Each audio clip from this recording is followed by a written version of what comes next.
Pertemuan lalu masih dalam bab sholat berjamaah. Kita sudah menganggap selesai tentang uzur umum yang menjadikan orang boleh tidak hadir sholat berjamaah.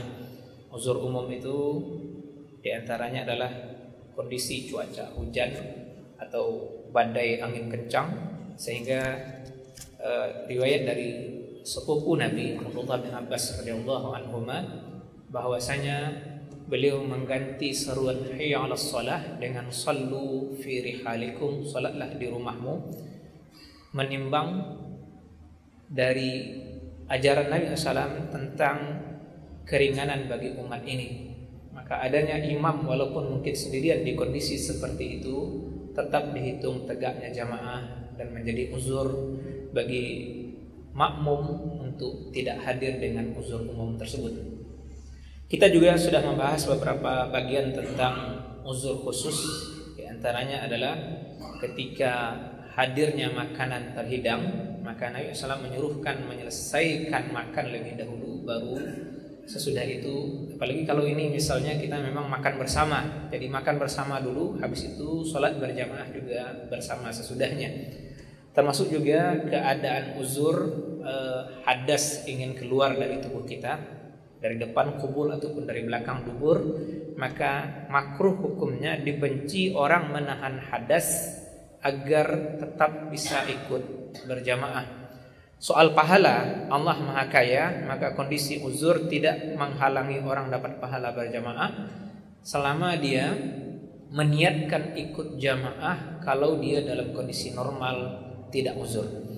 Kemudian satu bagian lagi Bapak dan Ibu yang memuliakan, di sini ungkapan ulama agak sedikit berbeda walaupun hadisnya sama, yaitu soal apakah dipandang uzur orang yang sudah memakan makanan yang berbau tajam, yang di masa Nabi itu adalah bawang putih dan bawang merah.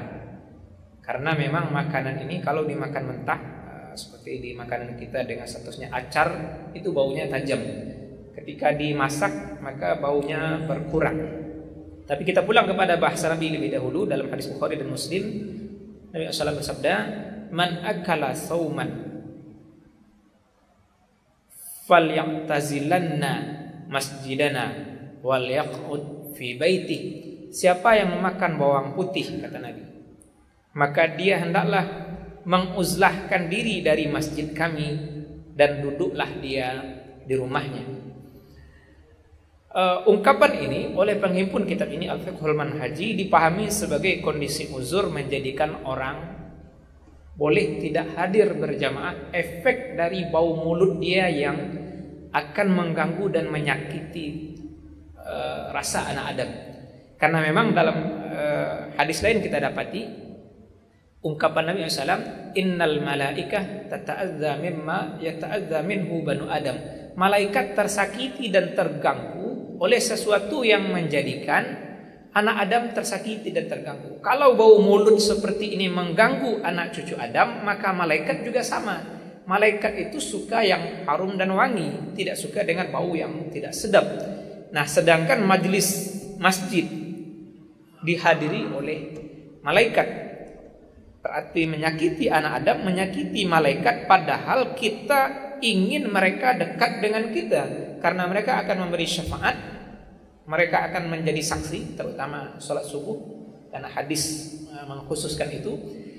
Malaikat ganti shift di sholat subuh berjamaah, malaikat malam menggantikan estafetnya dengan malaikat siang di waktu subuh, maka sholat ini dihadiri oleh pergantian shift malaikat. Jadi semua malaikat di perputaran shift itu menyaksikan sholat subuh, dicatat oleh malaikat malam, dicatat oleh malaikat siang. Maka kondisi bau mulut ini menyakiti mereka, itu menjadikan nilai buruk bagi manusia itu sendiri, sehingga Nabi memberikan ungkapan duduk saja di rumah. Karena menyakiti anak cucu Adam di berjamaah seperti ini adalah perbuatan tidak terpuji. Dari sudut pandang ini dipahami berarti menjadi uzur. Orang yang bau mulutnya tajam tidak usah ikut jamaah.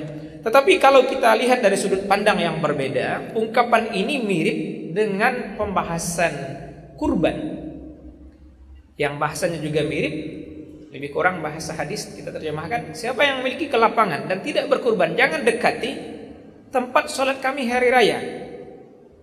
Itu dipahami oleh ulama di bab udhiyah atau bab kurban bukan keringanan untuk tidak berkurban, tetapi adalah celaan.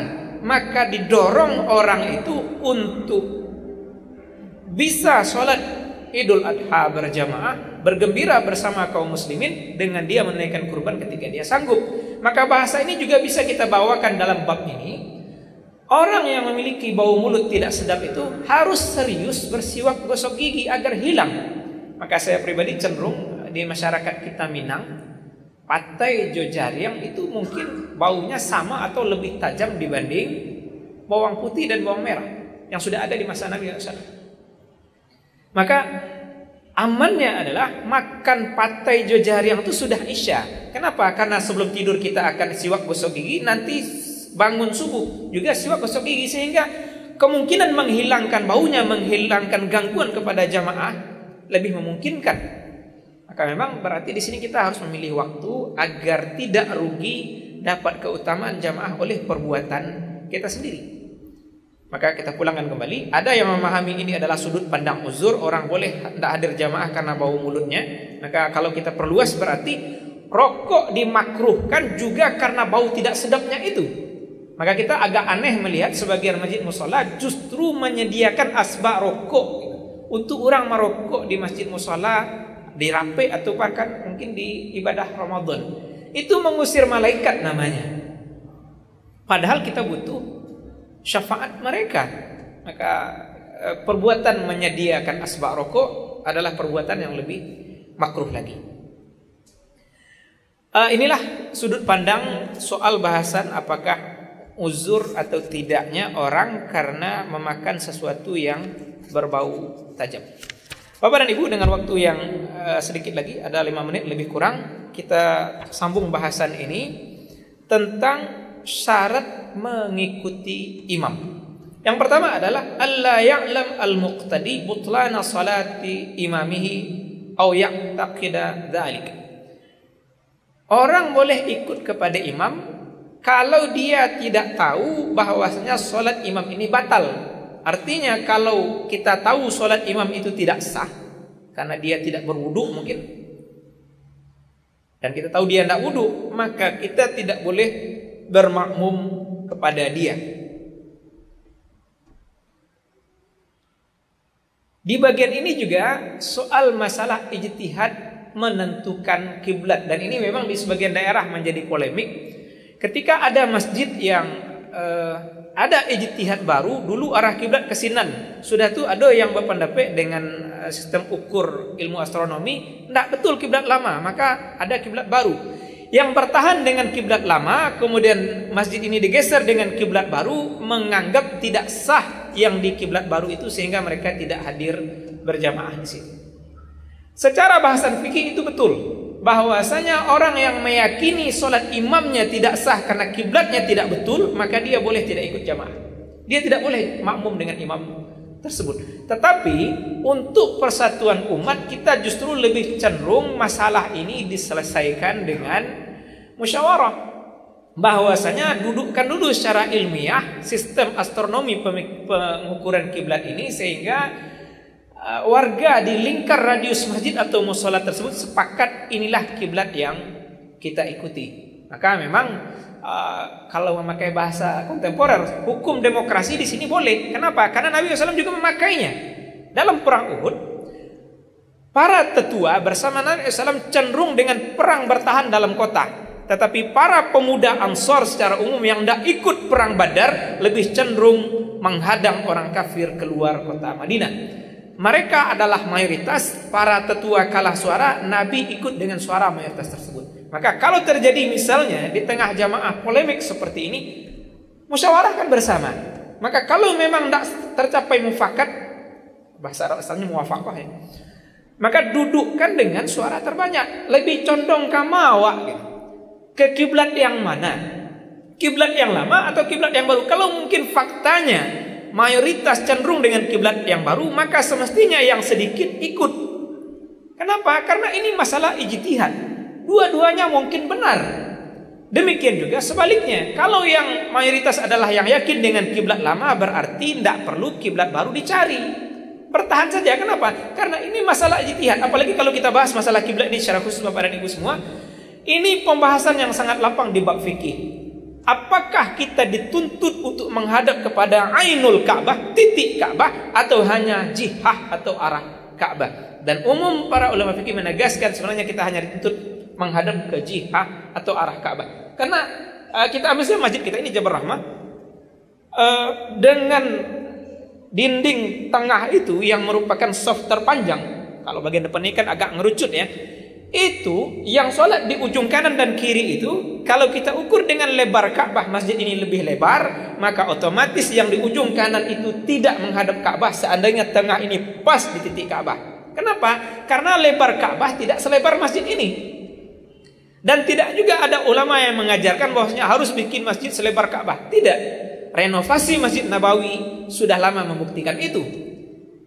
Maka berarti yang di pinggir sana tidak menghadap ke titik Ka'bah, tapi menghadap ke arah Ka'bah. Maka kami cenderung memang ini ruang orang meyakini batal tidaknya sholat imam, tetapi masalah ini lebih bagus untuk kita dudukkan secara bermusyawarah. Dengan waktu terbatas kita potong di sini. Terima kasih atas perhatian. Mohon maaf kalau dari kami ada bahasa yang kurang tepat.